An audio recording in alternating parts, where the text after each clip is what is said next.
as an investor, do you want to be ahead of this or behind it? Because I think what happens is you get a binary increase in the value of crypto the minute people even sense policy. Give an example that everybody can relate to, because in the early years of Amazon 18 years ago, I was a shareholder both in the equity and in the preference shares they used to have in those days. That stock corrected every 12 to 18 months between 38 and 58% every single year, over and over and over again. People just couldn't get their heads around what Amazon was doing. And it continued that way for a decade. It's no different than what's going on right now with Bitcoin and other cryptocurrencies, because there's no institutional demand yet for the product. People keep saying institutions are involved, but they're not at all. And so if we get one of these bills passed here in Washington, which is why I'm here, I would love to see this agenda item move forward so it can be decided on after the midterms. I'm sure Biden's very, very busy on other issues right now, but this isn't going away, and these senators and congressmen and women know this, and that's why they're bringing these and advancing them. All of these senators were all over cable TV today talking about this bill dropping, and it's not the only one. And certainly many of them will be discussing it in the weeks ahead. And that's going to happen sometime Jan, Feb, March. And so I want to be positioned before then. You don't have to, but I think it's the way to go in terms of being early and nascent. It's like being involved in the internet in its most early days. Same thing is going on here. Long term, it's a great investment. But boy, volatility, yeah, it's tough. 50% up, 50% down, 60% swings. Well, that was Amazon 12, 15 years ago. Now it's Bitcoin today. This is the most misunderstood sector of the economy that's ever existed because of the complexity of how it works. Basically, policymakers do not understand it. And when you don't understand something, you tend to mistrust it. It requires education. It's taken me years and a lot of hours of reading and a tremendous amount of travel to get to the place where I'm comfortable making these investments now and understand how this works. But that's not easy to do. And the whole idea of a centralized and decentralized wallet, very many people don't understand the differences between it. And yet you need both in the crypto environment. You really want both. And one of the biggest investment theses I have about investing in WonderFi was it gave me both. There's a decentralized wallet, there's a centralized wallet. And I don't want to lose those customers. If all of a sudden you started by setting yourself up on BitBuy, which is the Canadian regulated centralized wallet, and all of a sudden you decided you want to have a decentralized wallet with your NFTs in it, I don't want to lose you as a customer. I spent hundreds of dollars acquiring you.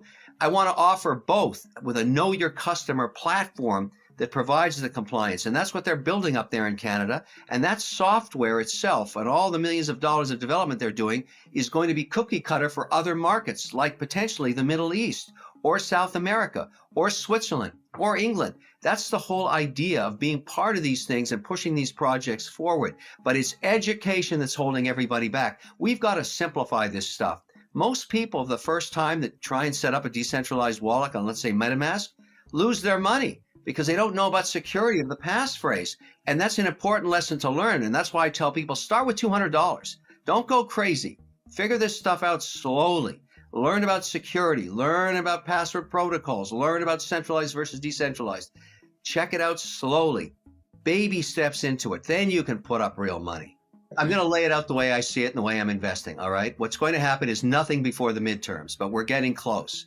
After the midterms, when the House is settled, and who knows what it'll look like, but I have a pretty good idea, we're going to get some policy. And the first policy, in my opinion, personal opinion here, is going to be around stablecoins. And here's what it's going to look like. It's going to be an open competitive market, just like you can find a money market at Schwab or a money market at Fidelity or a money market at some other financial institution. They're slightly different. You know, stable coins are payment systems, but they're also stores of value if you're willing to stake them out. You can make 4.5% on an annualized basis on a 30-day contract today, right now on USDC and other stable coins. But here's the policy I see coming. It's going to look like this. 30-day audit on the assets underneath it. You can bring any kind of stablecoin you want, but there's going to be a 30-day audit and what's in there. No assets supporting the token or coin with a duration more than 12 months. So if you're going to use T-bills, they got to be short duration, probably average of 6 months duration. And that's very much like a money market is run and completely FDIC insured. There may even be one or two of these stablecoin operators that apply to become a bank and become FDIC insured, in which case they would get trillions of dollars. And the reason this is going to happen first, why the stablecoin market will happen first with policymakers here in Washington, is that it perpetuates the US dollar as the default currency of the globe.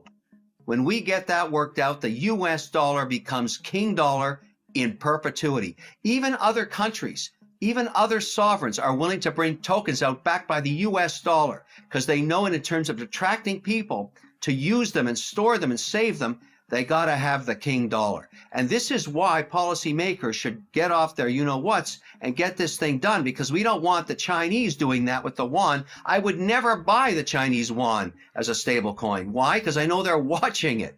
I don't want them watching my dollars. And I don't trust that currency. I trust the US dollar. So I wouldn't like to find out the Swiss franc did that before us. We got to get this thing done and make the US dollar king dollar all around the world. Everybody will be happy with a product that is backed by the US dollar one-to-one, is liquid, transparent.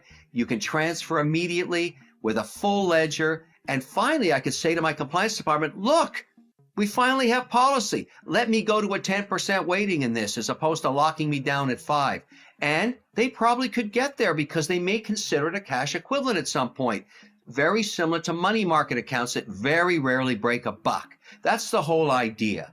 And that's what will happen next. Then we'll get policy on Bitcoin. Then we'll get policy on other chains, okay? We'll start to debate, is Solana a commodity or Solana a security? What about the NFTs? One by one, we'll knock these puppies down.